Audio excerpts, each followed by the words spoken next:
Welcome, dear friends, to a tale of a woman's journey through the depths of despair and the unexpected twists of fate. Enjoy the story. Valerie Mitchell stood in the middle of her tiny studio apartment, surrounded by cardboard boxes and the remnants of her once comfortable life. At 45, she felt like she was starring in her own personal tragedy, a far cry from the happily ever after she'd imagined when she said, "I do," 2 decades ago.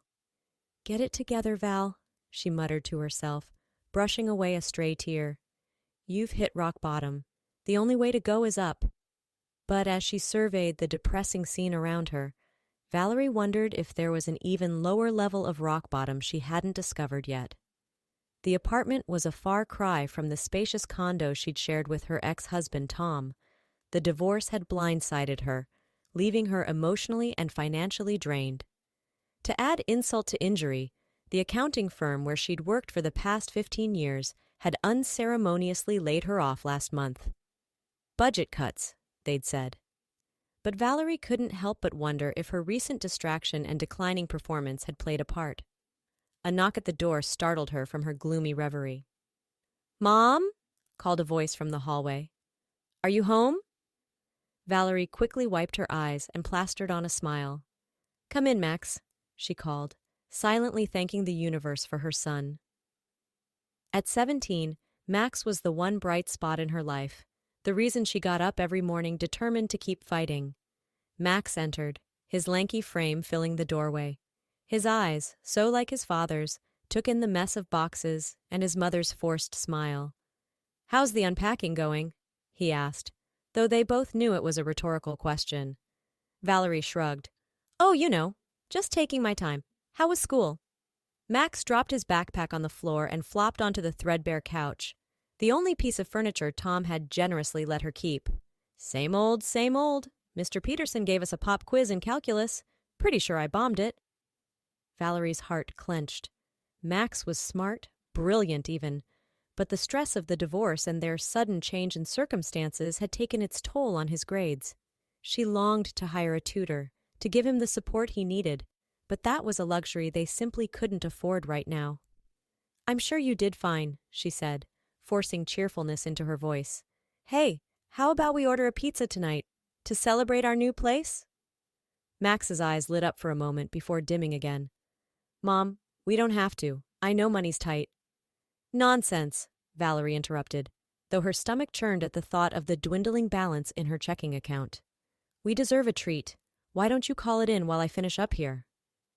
As Max dialed the pizza place, Valerie retreated to the tiny bathroom, gripping the edges of the sink as she stared at her reflection in the cracked mirror. Dark circles shadowed her once bright blue eyes, and streaks of gray had appeared in her auburn hair almost overnight. "Pull yourself together," she whispered fiercely to her reflection. "You can do this. You have to do this. For Max." With a deep breath, Valerie straightened her shoulders and rejoined her son in the living room. Tomorrow, she promised herself, she would find a job. Any job. They would get through this one day at a time. The next morning dawned bright and clear, a stark contrast to Valerie's mood as she set out on her job hunt. She'd donned her best suit, now slightly ill-fitting after weeks of stress eating, and armed herself with a stack of resumes and a determination bordering on desperation.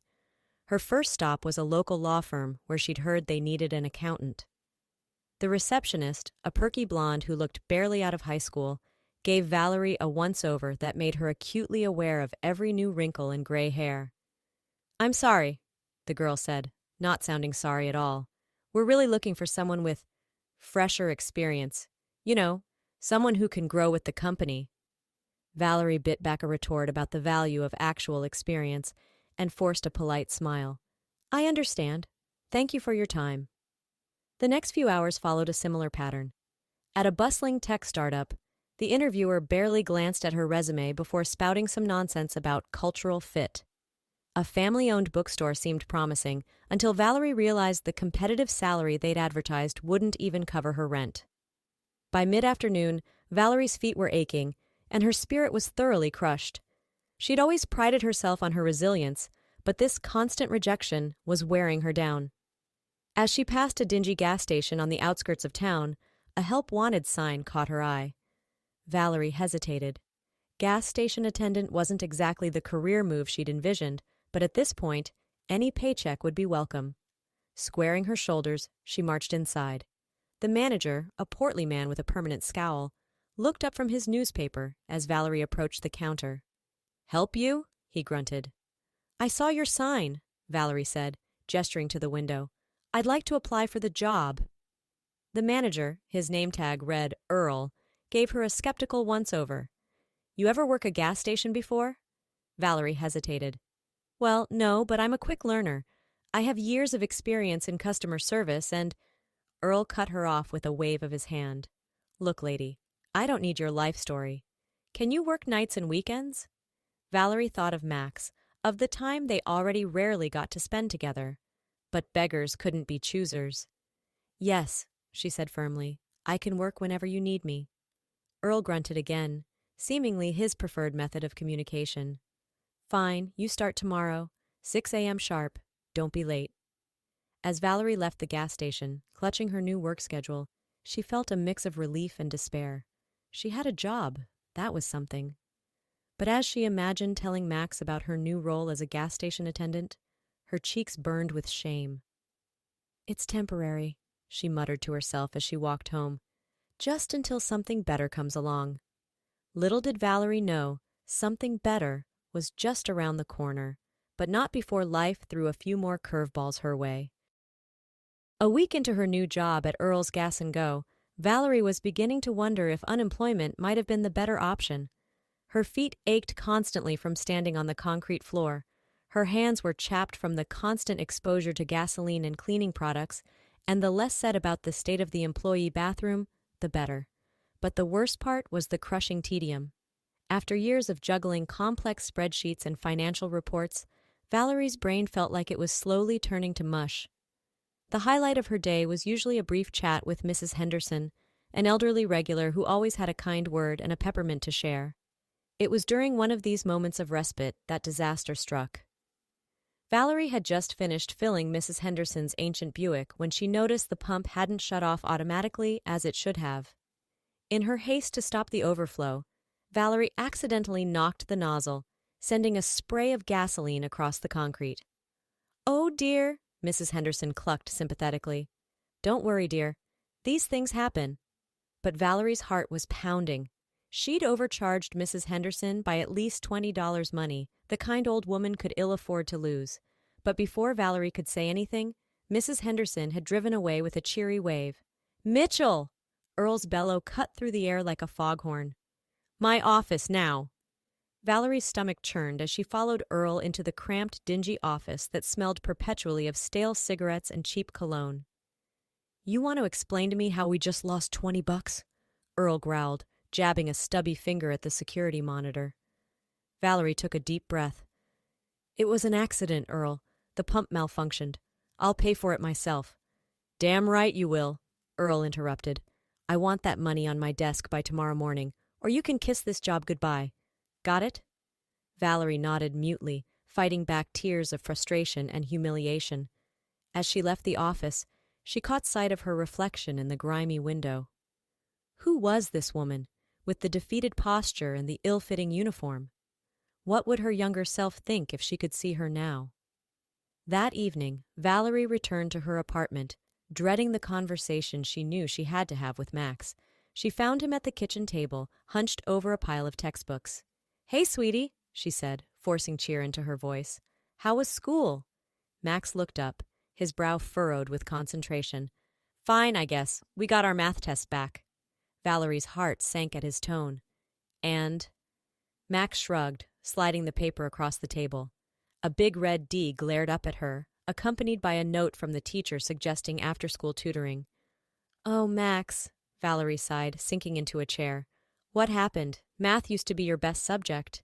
"I don't know," Max mumbled, not meeting her eyes. "It's just hard to focus lately, you know?" Valerie did know. She knew all too well the toll their changed circumstances were taking on her bright, sensitive son. And now, with this gas station fiasco— "Max," she began hesitantly, "I need to talk to you about something." Over the next few minutes, Valerie laid out the situation, the accident at work, the money she owed, their increasingly dire financial straits. To his credit, Max listened quietly, his face a mask of concern far too mature for his 17 years.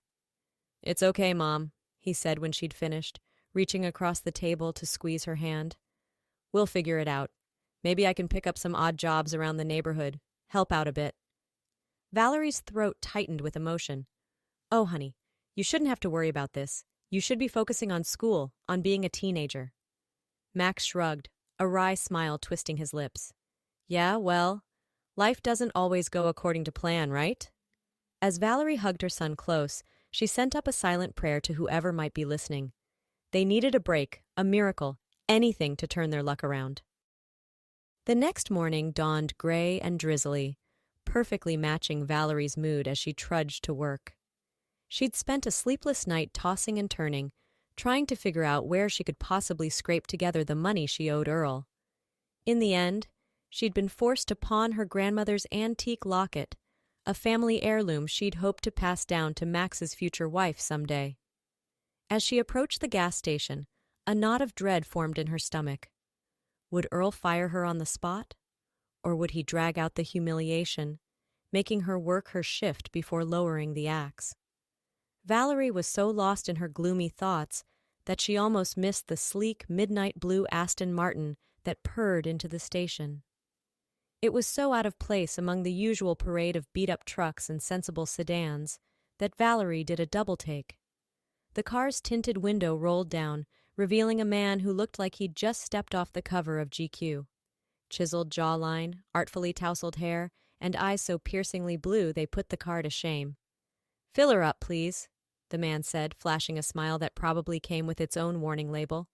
"Premium." Valerie nodded, trying to maintain a professional demeanor despite her racing heart. As she began to pump the gas, she couldn't help but sneak glances at the mystery man. There was something familiar about him, but she couldn't quite place it. "Excuse me." The man's voice startled her out of her reverie. "I don't mean to be forward, but haven't we met before?" Valerie blushed, fumbling with the pump. "I'm sorry, I don't think—" "Wait, I've got it!"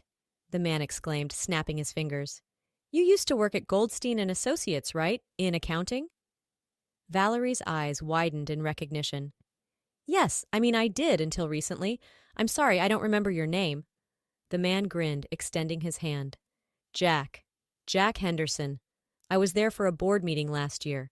You helped me make sense of some particularly gnarly spreadsheets." As Valerie shook his hand, her mind raced. Jack Henderson? Of course. He was the wunderkind CEO who'd been making waves in the tech world. What on earth was he doing at this rundown gas station in the middle of nowhere? "So," Jack said, leaning casually against his car, "what brings a talented accountant like yourself to this fine establishment?" Valerie felt her cheeks burn with embarrassment. "Oh, the economy, budget cuts, the usual story." Jack's brow furrowed. "That's a shame. Good accountants are hard to find. I just acquired a new startup, and we're in desperate need of someone to whip our books into shape. Any chance you'd be interested?" Valerie's heart leaped into her throat. Was this really happening? But before she could respond, a gruff voice cut through the air like a chainsaw. "Mitchell, my office now!" Earl's bellow shattered the moment. Valerie turned to see her manager glowering from the doorway of the gas station, his face an alarming shade of puce. "I'm so sorry," Valerie said to Jack, mortification washing over her. "I have to go. It was nice seeing you again." As Valerie hurried towards Earl's office, she could feel Jack's eyes on her back. She'd just blown what might have been her one chance at salvation. Blinking back tears of frustration, she steeled herself for whatever Earl had in store. But to her surprise, Earl's anger seemed to have evaporated. In its place was a look of grudging respect, and was that a hint of fear? "Mitchell," he said, his voice uncharacteristically subdued. "There's been a development regarding yesterday's incident." Valerie's confusion must have shown on her face because Earl continued. "That fancy car out there? Turns out it belongs to Mrs. Henderson's grandson. He came in this morning, paid for the extra gas and then some, said his grandmother told him how kind you always are to her." Relief washed over Valerie like a tidal wave. "So, I'm not fired? Earl shifted uncomfortably. No, you're not fired. In fact, good job, I guess, with the customer service and all. Valerie nodded, still somewhat dazed by this turn of events. As she turned to leave the office, Earl called out, "Oh, and Mitchell?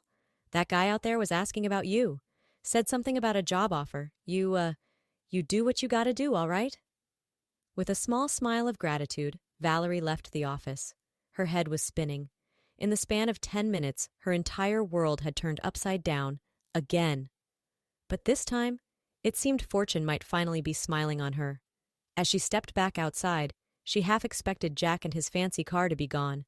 But there he was, leaning against the Aston Martin with a look of amusement. "Everything okay?" he asked, raising an eyebrow. Valerie took a deep breath. It was now or never. "Mr. Henderson." "Jack, please." "Jack, about that job offer. I'd like to hear more." Jack's face broke into a grin that could have powered the entire gas station. "I was hoping you'd say that. How about we discuss it over lunch? I know a great little place in the city." As Valerie hesitated, glancing back at the gas station, Jack added, "Don't worry about your shift. I've already cleared it with your manager. Seems he's suddenly very accommodating." Valerie couldn't help but laugh. "I bet he is. Just give me a moment to change." 10 minutes later, Valerie emerged from the dingy employee bathroom, having done her best to make herself presentable. As she slid into the passenger seat of Jack's luxury car, she caught a glimpse of her reflection in the side mirror. For the first time in months, she saw a glimmer of hope in her eyes. As they pulled out of the gas station, Valerie couldn't resist a triumphant wave to Earl, who was watching from the window with a mixture of awe and envy. "So," Jack said, as they merged onto the highway, "tell me what's been going on with you since Goldstein and Associates. I have to admit, I was pretty surprised to find you working at a gas station." Valerie took a deep breath. "It's a long story," she warned. Jack grinned. "We've got time, and I'm a good listener." Over the next hour, as they made their way to the city, Valerie found herself pouring out the whole sordid tale: the divorce, the job loss, the struggle to make ends meet. To her surprise, Jack listened without judgment, occasionally asking thoughtful questions or offering words of sympathy. "Wow," he said when she'd finished. "You've been through the ringer, haven't you? But I've got to say, Valerie, I'm impressed. Lesser people would have given up by now." Valerie shrugged, uncomfortable with the praise. "I didn't have a choice. I have a son to think about." Jack nodded thoughtfully. "Tell me about him." As Valerie spoke about Max, his intelligence, his kindness, his recent struggles, she felt a weight lifting from her shoulders. It had been so long since she'd been able to talk to someone like this, without fear of judgment or pity. Before she knew it, they were pulling up to a sleek high-rise in the heart of downtown. "We're here," Jack announced. Valerie's eyes widened as she took in the building. "This is the restaurant?" Jack chuckled. "Not exactly. This is my office. I hope you don't mind, but I thought we could discuss the job opportunity more officially." As they rode the elevator to the top floor, Valerie's stomach churned with a mixture of excitement and nerves. Was this really happening? Or would she wake up any moment, back in her tiny apartment, facing another day of mind-numbing work at the gas station? The elevator doors opened to reveal a bustling office space, all gleaming glass and polished chrome. Heads turned as Jack led Valerie through the maze of desks, whispers following in their wake. Jack ushered her into a spacious corner office with a view that made Valerie's head spin. "Have a seat," he said, gesturing to a plush leather chair. "Can I get you anything? Water? Coffee?" Valerie shook her head, perching on the edge of the chair. "I'm fine, thank you. Mr. Henderson?" "Jack," he reminded her gently. "Jack?" Valerie corrected herself. "I appreciate you bringing me here, but I'm a little confused. What exactly is this job opportunity you mentioned?" Jack leaned back in his chair, studying her for a moment. "Valerie, do you know what my company does?" She shook her head. "I'm afraid I don't know much about your work beyond what I've read in the papers." "We're a tech startup," Jack explained. "We develop AI solutions for financial management. Our latest project is an app that helps small businesses streamline their accounting processes. The thing is, we're great at the tech side, but we need someone who really understands the nitty-gritty of accounting to make sure we're meeting real-world needs. Valerie's mind raced as she began to see where this was going. And you think I could help with that? Jack nodded enthusiastically. Exactly. I remember how quickly you grasped our financial situation during that board meeting last year. You have a gift for making complex information accessible. That's exactly what we need. He leaned forward, his eyes intense. Valerie, I'm offering you the position of head of financial integration. You'd be working directly with our development team to ensure our products meet the highest standards of accounting practice. It's a senior position, with a salary to match. Valerie's head spun. This morning, she'd been worried about scraping together gas money. Now she was being offered a dream job? It seemed too good to be true. I don't know what to say, she stammered. This is incredibly generous, but are you sure? I mean, I've been out of the industry for months, and my situation… Jack held up a hand to stop her. Valerie, I don't care about gaps in your resume or personal setbacks. I care about talent and work ethic, both of which you have in spades. As for your situation, well, let's just say I have some experience with unexpected life changes myself. He stood, moving to gaze out the window. My grandfather, Mrs. Henderson's husband, built a successful business from nothing. When he died, I inherited everything. But it wasn't until I nearly lost it all in a bad investment that I truly appreciated the value of hard work and perseverance. Turning back to Valerie, Jack's face was serious. That's what I see in you, Valerie, the kind of resilience and determination that can't be taught. So, what do you say? Are you ready to get back in the game? Valerie's heart raced. This was everything she dreamed of and more, but a nagging doubt held her back. It's an incredible opportunity, she said slowly, but I have to think about Max. We've just moved, and with everything he's been through… Jack nodded understanding. Of course, family comes first. How about this? Take the weekend to think it over. Talk to Max. If you decide to accept, we can discuss flexible hours, maybe even some work-from-home options. I want this to work for both of you. As they stood to shake hands, Jack added, Oh, and one more thing. I have a friend who's an excellent lawyer. If you'd like, he can take a look at your divorce settlement, see if there's any way to get you a fairer deal. Valerie blinked back tears, overwhelmed by his kindness. Thank you, Jack, for everything.